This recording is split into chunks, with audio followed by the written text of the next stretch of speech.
Welcome back, and today I thought I would start with a sign.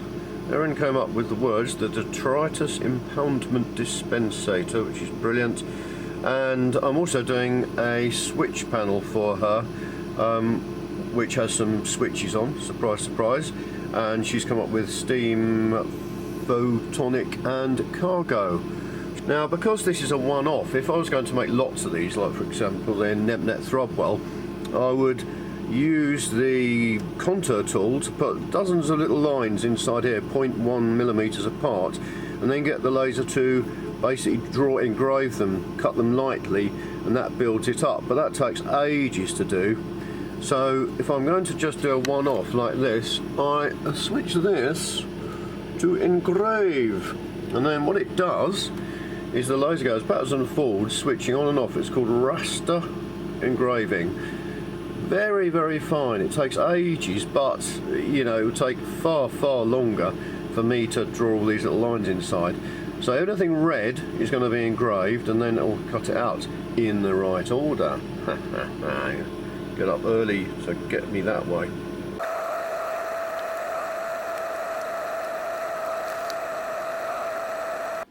Right, back to this bit, which is now all dry and everything.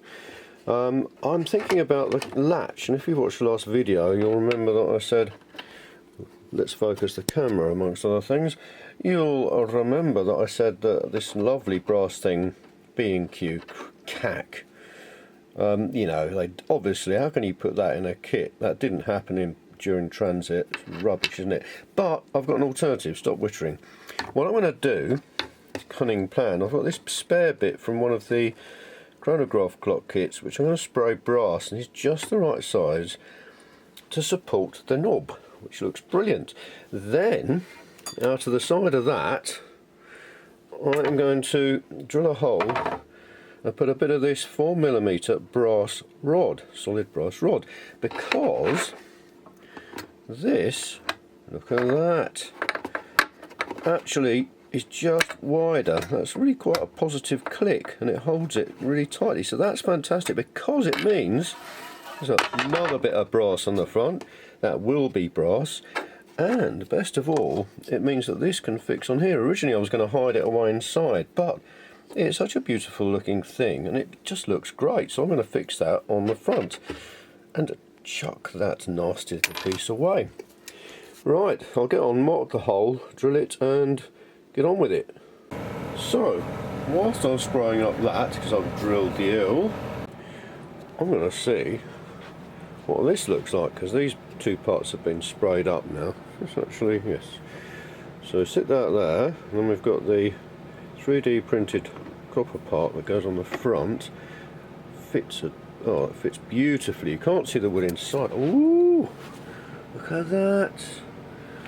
Oh, that looks absolutely lovely. And with the addition of 5 or 6, I can't remember, dome nuts, that's going to look gorgeous. That's very exciting. And then there's this one, which is for the flicker effect. Now somewhere, oh yeah, here it is. It's lovely fine stainless steel mesh, which I use to cover things like the air vents, the cooling vents on the barometric prognosticator 3. And funnily enough, I obviously made a mistake at some point. I think this must have been when I was working on the flame effect for Is It Time for Tea Machine, and I cut out too big. The reason you can't see through it is because still the masking tape on the back. But best of all, because I haven't got that much of it left, that fits perfectly there. Now, when I do it, I found for lots of the little windows and things, like the gear window in the chronological engine, or I don't know, something or other, is I get a couple of sheets of tracing paper, good quality tracing paper. Don't use translucent plastic, white plastic, because it's too dense. You lose too much of the information, whereas 2 sheets of tracing paper, it looks really nice. So I will get that done, and obviously it needs a clear window on the front, so yeah, I'll do that next. There we are, so there's a window, and there's the mesh, and I need some tracing paper. And will you look at this? History in the making, sort of. This is a pad that I had when I was at college, which I worked out last night. It's 35 years ago. And it was amazing when I think back. This is what we used to use to do huge engineering drawings on with a pencil. It's amazing. None of your CADs and your CAMs and your this, that and the other. Just sit there with a massive A1 or AO sheet of tracing paper and you just start. And if you found you'd started in the wrong place, you'd have to rub it all out and start again. Or make something, made a little mistake. It's just unbelievable the joy of using CAD these days. Anyway, let's get 2 circles cut out. Stop reminiscing. A compass and scissors, you say?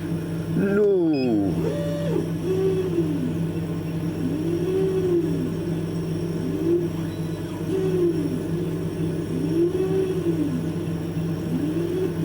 That's the way to do it in 2021. Yes, I've even remembered the year. Right, this is the inside of it. I've cut out a ring, some holes on it, slightly small to support everything. I'm sure there would have been a better way to do this if I was doing lots of them, but you know, it's how much time you want to spend designing one-off things. I'm going to lay that in. So there's the clear window mesh tracing paper. Then the front goes on. I'm going to hold it all together with beautiful little brass M3 dome nuts on the outside and M3 steel nuts, bolts, screws on the inside, simply because of the cost. Because I make so many of these zinc plated screws, machine screws, all different sizes and shapes. They, I don't know, probably about 10 for 5p, probably about half a penny each or something. Whereas if the equivalent brass version of this, I think it comes out something like 12, 15, 20p per one, so it really does make a difference. So just keep costs as low as possible. Things that you don't see can be steel, basically. Look at that, sheer beauty. Look at it, just looks so nice with brass bits. If I held it up to the daylight, which burns, it burns, but it seems a shame not to get a bit of vitamin D, although not because I'm on the glass, but never mind. You can see the effect from with my fingers. I can't really do the flicker effect. I can't show you, even though I'm desperate to see what it looks like, simply because I haven't got the correct sockets, as you saw in the last video. The pins are too close together. I don't know, I'll sort out something. Anyway, next job. That other bit's dried now, and the sign is ready. So I'm going to clean this up with isopropyl alcohol and then get that screwed on and the knob and stuff put on. God, fantastic, so exciting. Oh, go on then. That, and there's some sort of random, well, pseudo-random element, so it does change as well. Sometimes you get flames. Very pleased with that. That looks lovely. What I did in the end is just temporarily just sitting with crocodile clips or alligator clips or whatever sort of clips. I'd also took the plastic covering off just simply to let any heat out. It's not 2 watts, inevitably. You buy these things. 2 watts at 12 volts would be W over VI, so W2 divided by half an amp, I think, and it isn't. As you can see, it's just hovering around 10 milliamps. So that's great. I mean, it's not going to produce any heat or anything. If you remember, I drilled this hole or cut this hole in the top. There's 2 watts, you know, it's an appreciable amount of heat, so just let some airflow around, but this isn't going to produce anything. But it does look beautiful. That's fantastic. Very pleased with that. And today's viewing pleasure is Split Second with Rutger Hauer, made in the 80s or 90s or something, which I thought, oh, might be good. It's got Rutger in it. It's absolutely dreadful. It's got a very, very strong cast, but it's awful. Real manly man type stuff. Really bad script. Anyway, I'll keep listening to it. Nothing like Blade Runner. Obviously, they tried to do a copy of Blade Runner set in a dystopian future, but it really just does not work. Right down to things like him walking into the police station office and the manly man, and dear old Pete Postlethwaite, brilliant British actor, standing there saying, oh, what are you doing here? And Rutger takes the pen out of his pocket and stirs his coffee with it, because he's really hard. There's even a character called Lieutenant Dick Durkin. Amazing, like someone out of Boogie Nights. Ridiculous. Here we are. We have, that's in place as before. Now we've got the hinge sorted out on this. That works really nicely, and I'm really pleased with that catch. The two balls grip that really nicely, so there's no rattling, which obviously is very important in a cab, so that's really good. I have started gluing the back of this on. I spaced it out and then just dripped plenty of super glue, as you can imagine, an excess of it round here in the little gap that was left. That's run down and has stuck it really, really well. Marked out 5 holes here, and I'm just cutting down these brass. I know I said I didn't use brass screws for hidden features, well, hidden things, but I've got to cut them all down a little bit. So using brass means I can just use a pair of pliers, big pliers, to snip the end off rather than having to hacksaw each individual one. So that's what I'm doing then. Fix them on. There's M4 dome brass nut, which will look lovely. So that's it, and it's always so satisfying. You know, there's the design there. To see it slowly come to life here.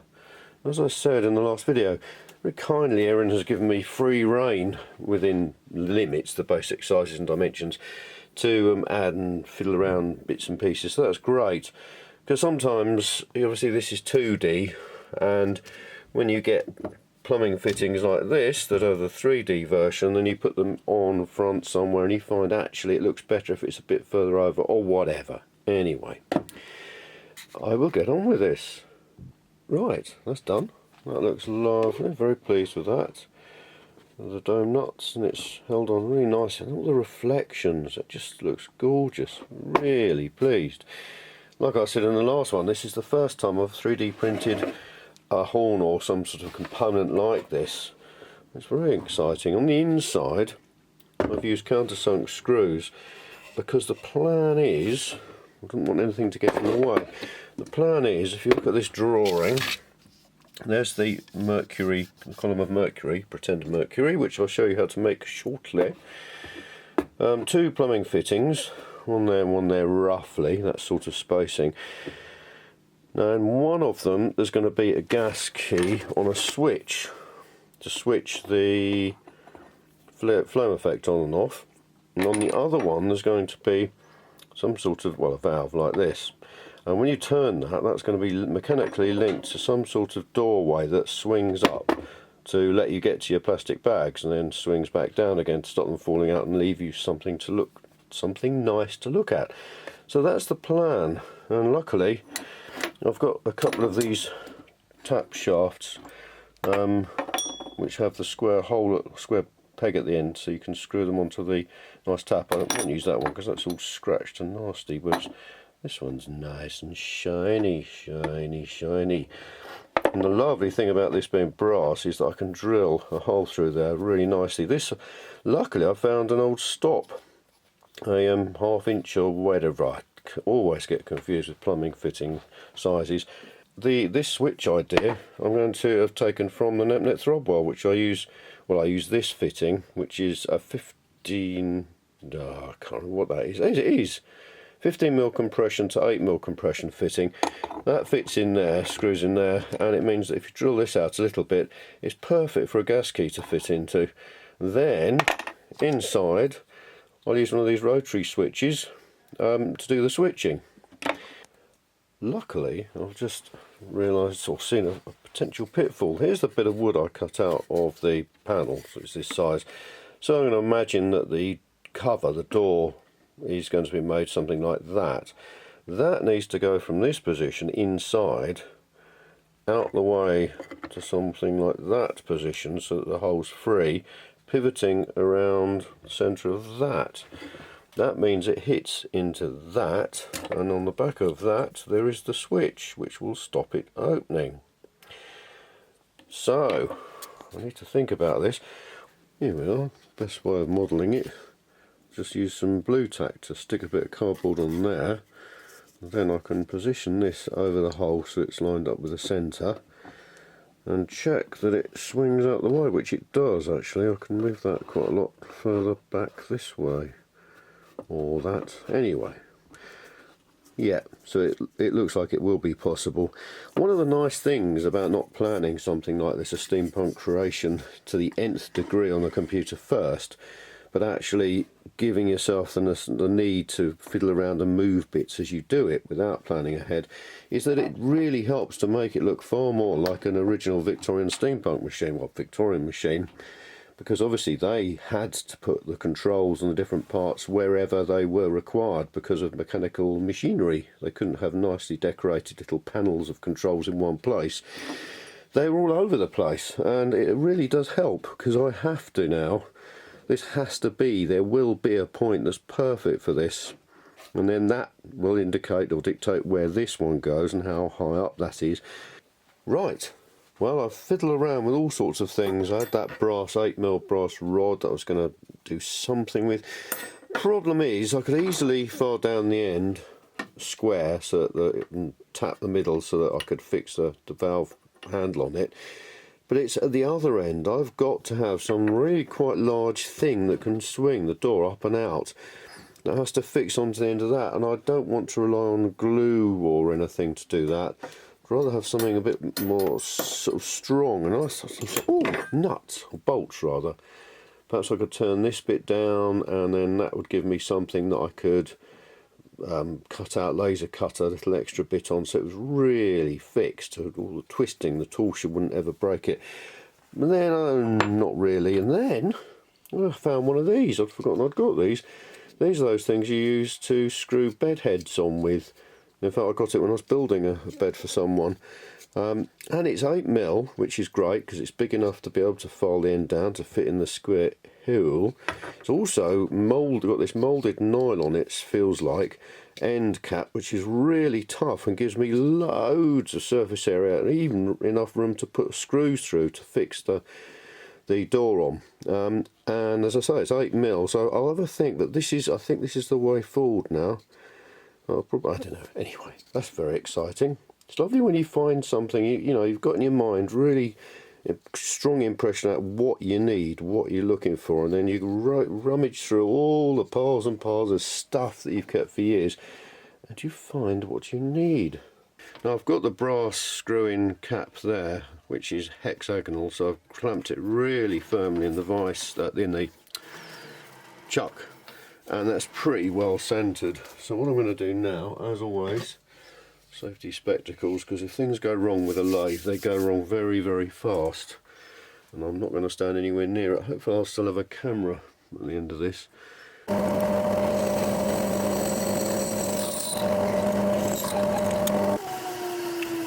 Well, I'm very pleased with that. No major catastrophes or even minor ones.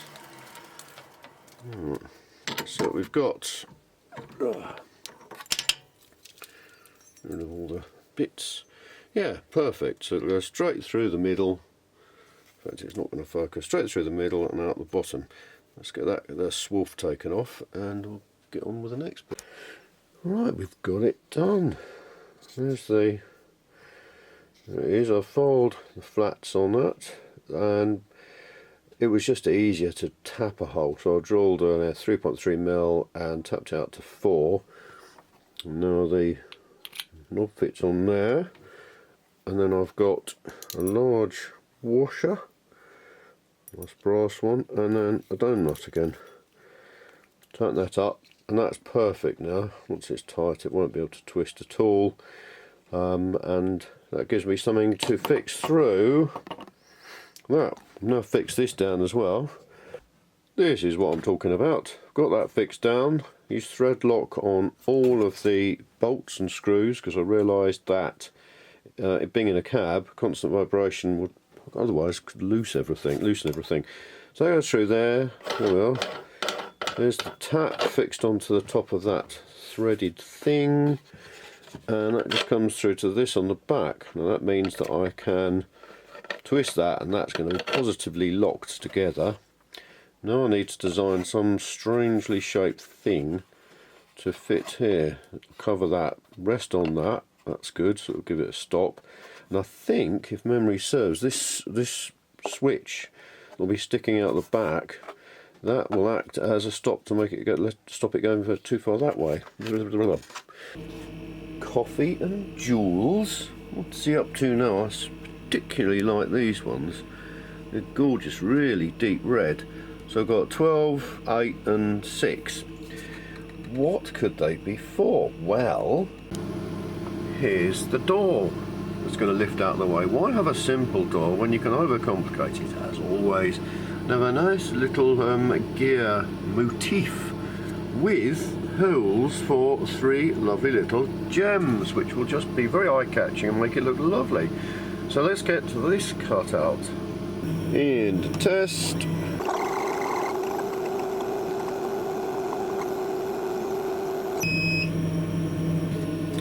Let's see what we've got. Ooh.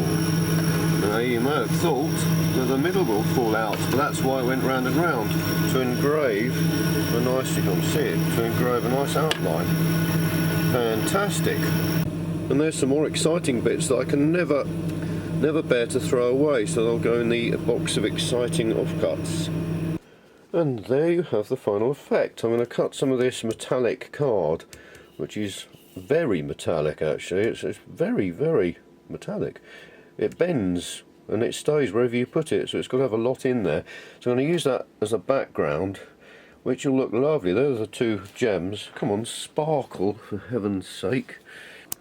Well, it also looks very nice on the front. Forgot to look at that. It'll look lovely when it's stained. There are other ways of doing it, but I think I've come to the conclusion I'm going to heat it. I've lost the other bit.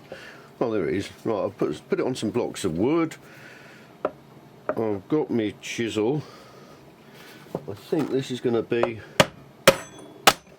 look at that, all in the wrist action. Right, it's still drying, but I think that's going to be absolutely fine. I've still got the strength here.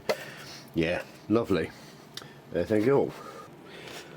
Whilst the door is drying from a second coat of stain, I've figured out, lining it up, how far over it can go on this vertical line from the original pivot, up to this switch, which will be the other way up somewhere. And it turns out perfect, just fits, absolutely perfect. Doesn't crash into this sort of thing, so that's great. With it at this point, it means that when it's open, the door's open, this will act as a stop for it, so that's great.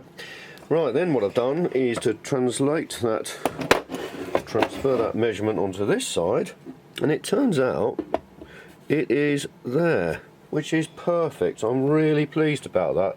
It's the sort of thing, if you don't plan it, which I didn't in advance, you could find suddenly that it crashed into that, or it was too close, or something, or in fact that this door wouldn't actually even have opened because there wouldn't be room for it.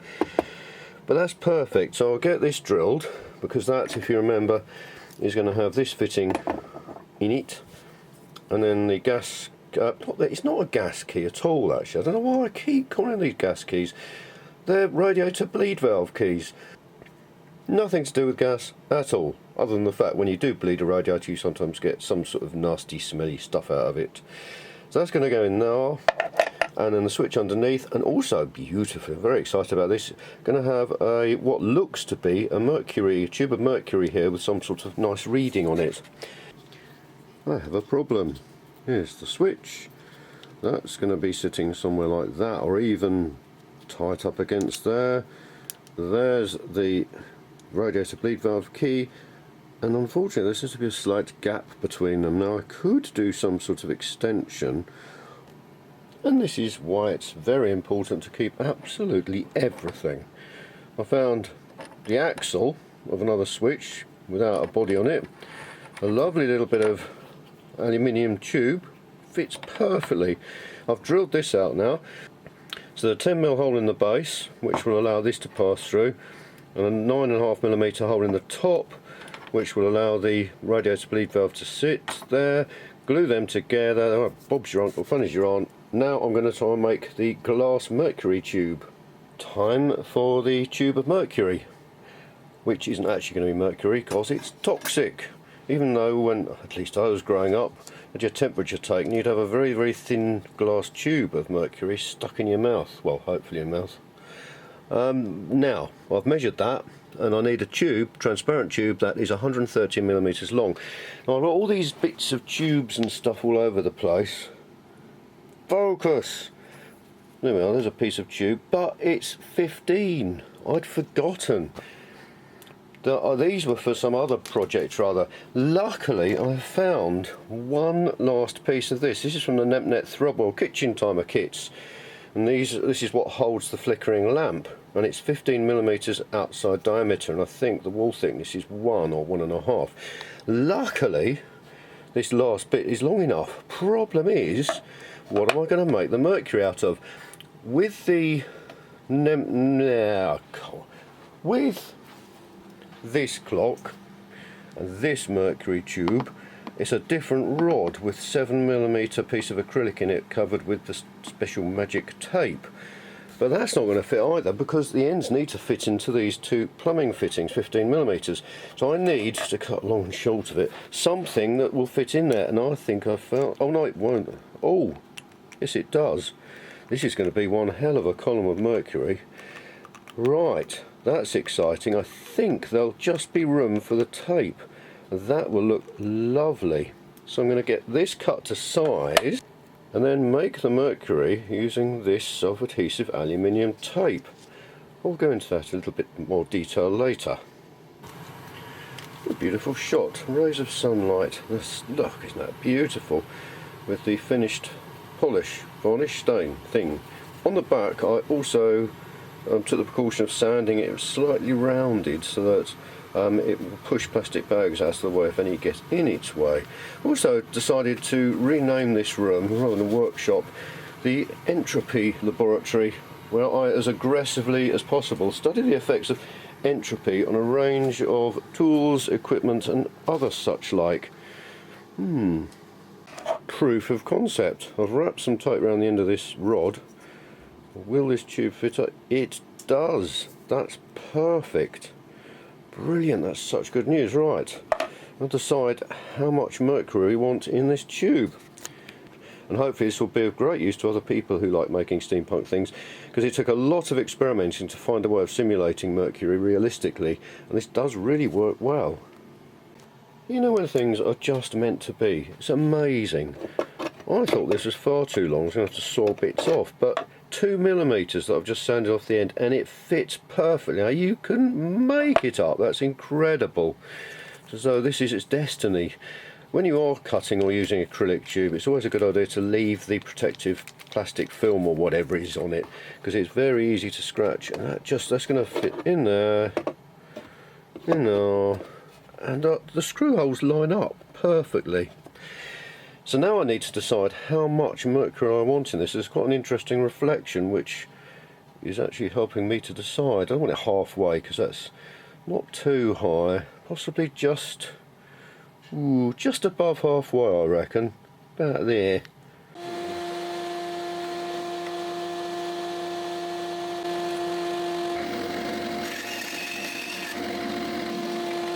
Now I've got this, I want to sand a meniscus on one end, as mercury has a very big meniscus because it likes sticking to itself and not to glass. So let's do that.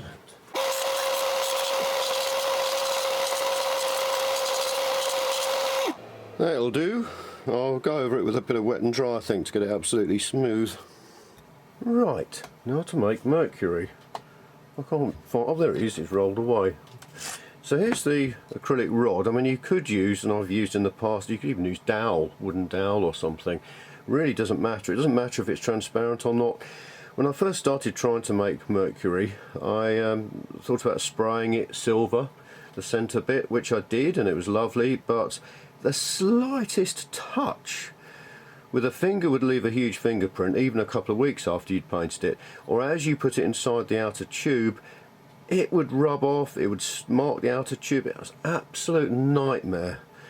So I gave up on that idea and then tried dipping it into paint and all sorts of stuff. Needless to say, I ended up finding that this actually is perfect. This is, what do they call it, air conditioning sealing tape, duct tape or something, aluminium. but it's a really nice polished surface, very, very sticky, and he's perfect.